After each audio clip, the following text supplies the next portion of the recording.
তিন ধরনের মামলা আল্লাহ রাব্বুল আলামিনের কাছে বান্দার উঠানো হবে। সমস্ত মানুষের তিন ধরনের বিচার আল্লাহ তাআলা করবেন। তার একটা হলো কোন প্রকার শুনানি ছাড়া, বিনা শুনানিতে, বিনা আলোচনায় সোজা জাহান্নামে চলে যাওয়া হবে একটি মামলার আসামিদের। সেটি হলো আল্লাহর সঙ্গে যদি কেউ শিরকে লিপ্ত হয়, আল্লাহ এটা মাফ করবেন না। আর দ্বিতীয় হলো আল্লাহ রাব্বুল আলামিনের অধিকার সংশ্লিষ্ট বিষয়গুলো, যেমন নামাজ। একজন আসামি আল্লাহর কাছে কিয়ামতের ময়দানে তার বিরুদ্ধে মামলা উঠেছে যে তিনি নামাজে ত্রুটি করেছেন, কিছু নামাজ পড়েছেন, কিছু পড়েননি, পড়েছেন তো সঠিকভাবে পড়েননি, রোজা রেখেছেন তো কিছু ভেঙে ফেলেছেন, সেগুলো আর কাজা করেননি, কাজা করেছেন সঠিকভাবে করেননি।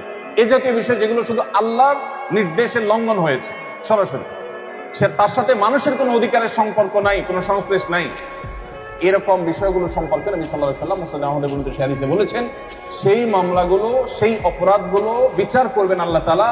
বিচার করে কাউকে আল্লাহ হয়তো শাস্তি দিবেন, আর কাউকে বলবেন যাও মাফ করে দিচ্ছি, সে জান্নাতে চলে যাবে। অর্থাৎ আল্লাহর অধিকার, আল্লাহর হক সংশ্লিষ্ট বিষয়গুলো আল্লাহ চাইলে যাকে ইচ্ছা তাকে মাফ করে দিবেন। 3 নম্বর ভয়াবহ যে মামলা, সেটি হলো কোন মানুষের অধিকার যদি কেউ নষ্ট করে,